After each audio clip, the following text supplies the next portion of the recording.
Hey yo, welcome to our channel today. Our friends in blue showed up at my garage in the form of two police officers in a patrol car.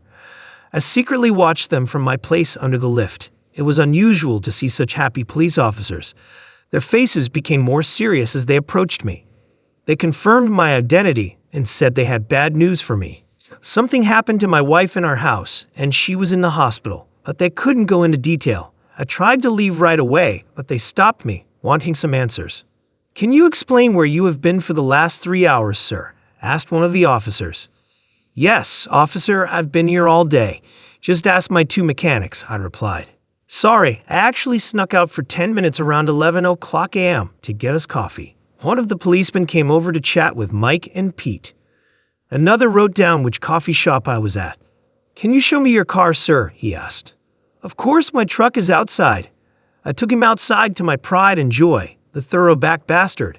He calmed the interior, then opened the hood and felt the engine, cold as a stone. "That's it, sir. You can go to the hospital." I had a look of concern on my face as the hospital staff member explained the extent of Kate's injuries. The fact that she had received a blood transfusion and then informed me that she was now undergoing surgery. I thought it was very unprofessional of the doctor to half smile the entire time he was talking to me. On leaving the hospital, I was intercepted by the same two policemen who were in the garage earlier. They wanted some more answers. We retired to the hospital cafeteria for some much-needed coffee. They wanted to know how my relationship with my wife was. I explained that we met and got married relatively late, 8 years ago. Kate worked successfully as an attorney for a large local firm. She basically wanted to have children, but resisted my pressure until she was almost 40 years old because she wanted to establish herself in her job. They asked me why she was home on a weekday. I explained that Kate had quit her job a month ago to rest before her pregnancy, a sort of vacation before at least 10 years of domestic service. I then added in conclusion that I love my wife and we are doing well and are looking forward to having a baby. They asked me if I knew a certain John Barton. When I answered no and asked why they were asking, they avoided answering and walked away. I knew I could rely on my guys to lock the garage, so I went straight home. Two forensic scientists and one detective were searching the house. The detective introduced himself and explained what he knew. He then asked me the same questions as the previous officers, plus one new one. "Can you explain why we found a few drops of blood in the downstairs toilet, sir?" "Sorry, I have no idea, detective." "Now, can I ask you something? It is clear that you are not treating this as an accident, and also that I am being treated as a suspect. Can you assure me that you are not concentrating on me as the only subject, but are also looking for the real culprit?" "You can rest assured, sir, that we have several lines of inquiry. My guys, Mick and Pete, took care of locking up the garage. I decided to go home right away. 2 years ago, I served in the Army Reserve National Guard, where my skills earned me the task of clearing the trucks we took back to base. That's where I found a small device that would now come in handy. Police call them stun grenades, slightly larger than a regular grenade. They are basically a small canister with a lever pin ignition mechanism. They were specifically made for hostage rescue and were designed to cause little physical damage so that they could be thrown into a room full of innocent people without any significant harm. However, the explosion is accompanied by a flash with a power of 8 million candles and a shock sound of 170 decibels. The flash alone can stun a person to the extreme for at least 5 seconds. My mind, driven by my newly acquired hatred, quickly formed the rest of the plan. I didn't want to ruin my house, so I couldn't just throw a grenade on the floor. I took out the device and quickly glued a short piece of rope to it, then put a loop on the end of the rope. Having thus prepared, I tiptoed upstairs. As I got closer, I realized that secrecy was no longer necessary. I clearly heard men's moans coming from behind the bedroom door. Pausing only to pick up my phone from the floor outside the door where I had dropped it, I glanced around the doorframe.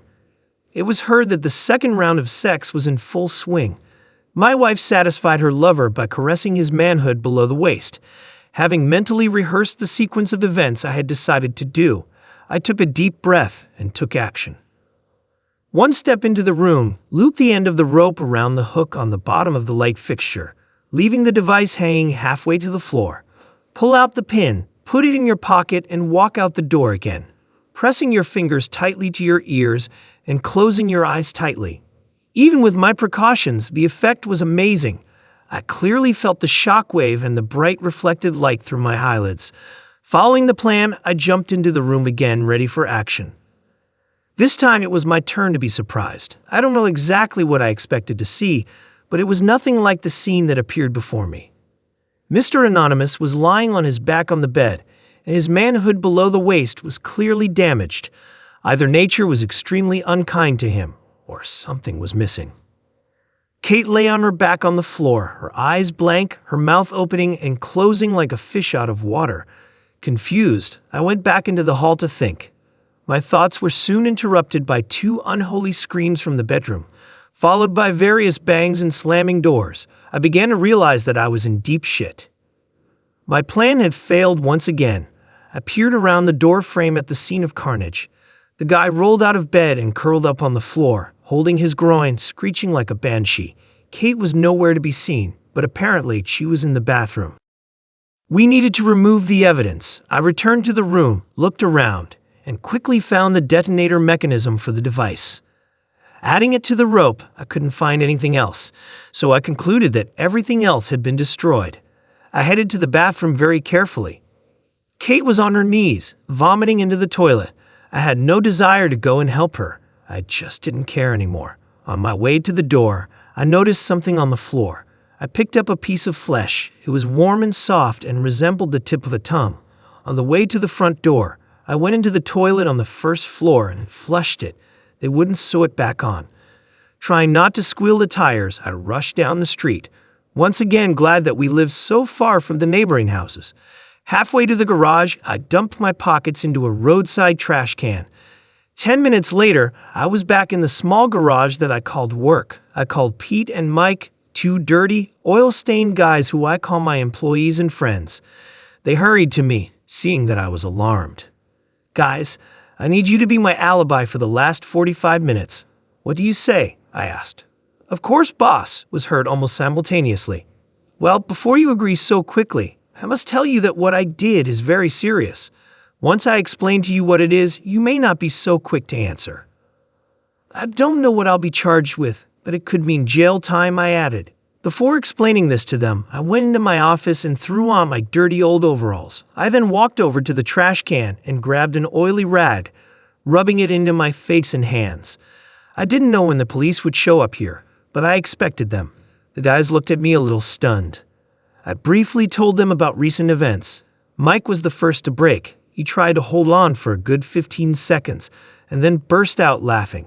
This broke the ice for Pete, who soon joined Mike and me in uncontrollable hooting. It was a full 5 minutes before we all regained control, and with handshakes and promises of support, they returned to their oily engine bays. Over the next hour, spontaneous chuckles were heard from various dingy rooms.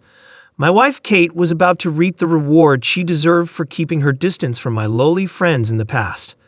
I was cleaning up the master bedroom that evening. I had just washed the bathroom floor, and I decided to throw out the bedding.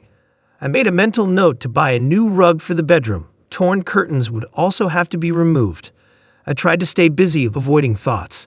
This process was not helped by constant phone calls and knocking on the door. Yes, the media was in feeding frenzy mode. The combination of adultery and a guy having his manhood bitten off was a story sent from heaven to them. I opened the door only once and soon turned off the phone. Finally, with nothing to distract me, I began to do some soul searching. Do I regret what I did? Strange, but no. I hated cheaters with a passion. I've seen too many guys turn into women when they catch their partners. The funny thing is that even before lunch, I was ready to bet my life on the fact that my wife shared this passion. I was stunned that I was so wrong. Not to mention, I was completely taken aback by Kate's motivation. She seemed to be as devoted to me as I was to her, and our sex life was absolutely wonderful. Well, until recently, that was the case. After several hours of inner turmoil, I could only find one single clue. I remembered how the hairs on the back of my neck stood up 2 months ago, and Kate announced that she was retiring to enjoy her last days of freedom. I expected her to work until at least the 7th month of pregnancy. Something about her saying she wanted one last hooray before having kids struck me as odd. My thoughts were interrupted by the ringing of my personal cell phone. Few people knew this number. Caller ID showed it was Kate's parents' number. They lived in the same state, about 3 hours away. I always got on fantastically with them, so I answered. After much less of the usual pleasantries, her mother got down to business. "Dave, what's going on? Do you know why a bunch of journalists are besieging our house?" "Well, they'll have to find out someday. I just couldn't bring myself to go into detail." Mom, did you watch the local news this evening? Maybe the main news. What about some cheater who bit off her lover's dignity?" I always liked her mom's colorful language and her views on life, but Dan, it didn't make our conversation easy. "Yes, Mom. Look, there's no easy way to say this, so I'll get straight to it. The woman's name is Kate." Luckily, my confusion was interrupted by a scream followed by a beep when I pressed the end call button on my phone. I noticed a warning on the screen. This reminded me that I wrote down the end of my marriage just 8 hours ago. I had vague memories of leaving my phone recording outside my bedroom door. I knew that if I never knew or believed the reason why Kate did what she did, I would never be able to trust any woman again. There was a good chance that I would die a lonely misogynist, doomed to a life of uselessness.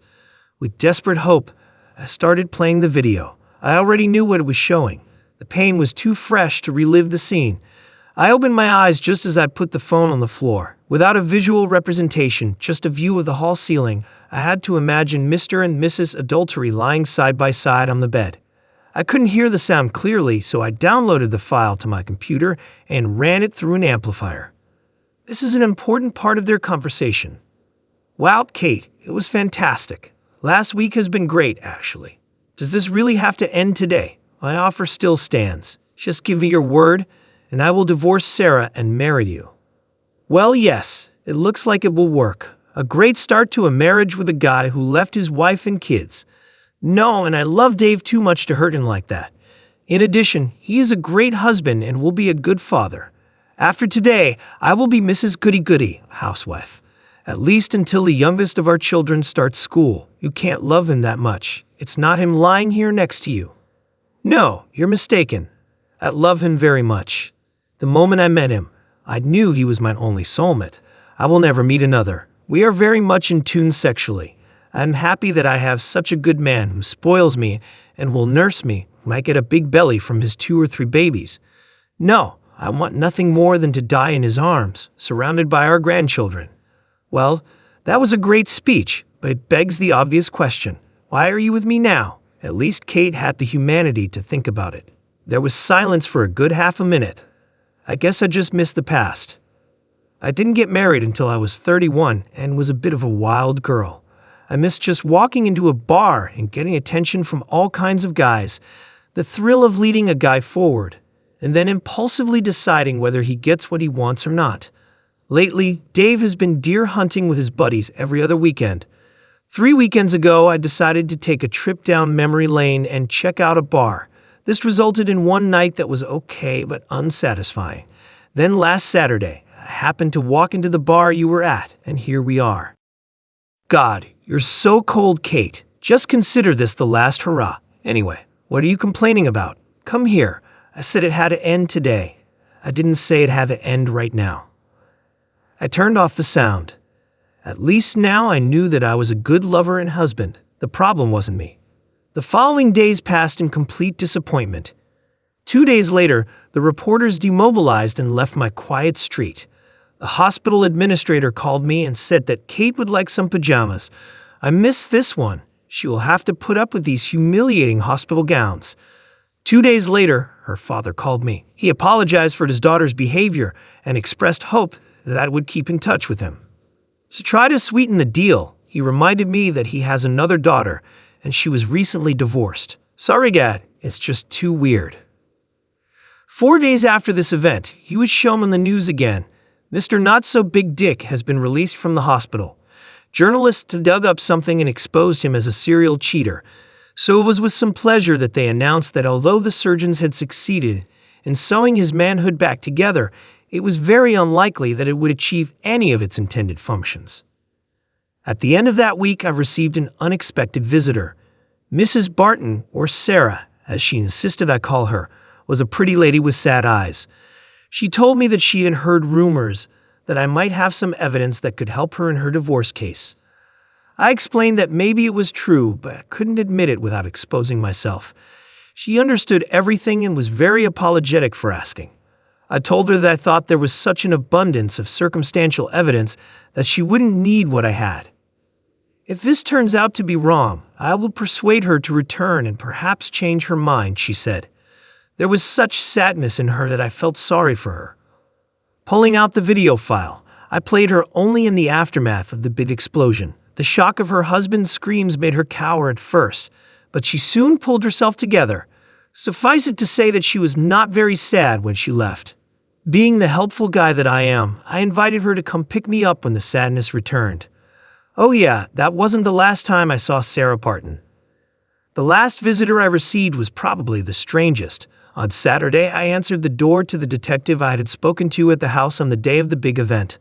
The suit disappeared, leaving only jeans and shirt. Hey, son. No, I won't come in. I just wanted to say that if there was insufficient evidence, I recommended that the case be closed. Hearing my gratitude, he turned to leave but stopped and looked back. Listen, at the end of the year, I will retire. If I come back after this, will you tell me how you did it? I just smiled and wished him a good day. Kate's letter arrived the following Tuesday. My dear Dave, I can't express how ashamed and sorry I am that I did this to you. I understand perfectly why you couldn't bring yourself to visit me, and I forgive you unconditionally. I never thought about the full extent of the possible consequences of my actions. I, of course, did not imagine that my parents would actually disown me. I know that I have lost your love, trust, and respect forever, which hurts me more than I can describe. I will understand if you never want to talk to me again, but it may help your recovery if you allow me to explain why I did what I did. Just be sure that it's all my fault. Doctors say that I won't be able to speak normally for a long time, if at all. They think I swallowed the tip of my tongue when I bit it off. They tell me about some experimental stretching technique that can restore some function. I hope this works, and I can at least get back to my career as a distraction from the dull, loveless, childless future I'm currently facing. Ask anything you want in a divorce, and I will sign it. If you could find it in your heart to keep me on your health and insurance for the near future, I would be forever grateful. Farewell, my love. I wish you nothing but happiness in the future. I hope I haven't completely ruined your life. Your Kate, aka your cheating wife. I must say that the letter touched me so much that I immediately reversed my previous decision and sent her pajamas to the hospital. Now, where are Mick and Pete's phone numbers? To owe them a beer, a cake each. Thank you so much for tuning in and being a part of our journey. Your support means the world to us. If you enjoyed our story, don't forget to give it a thumbs up, share it with your friends, and subscribe to our channel for more exciting content. We appreciate each and every one of you for being with us on this adventure. Stay tuned for more amazing stories and updates. Your support keeps us going, and we're grateful to have such an awesome community.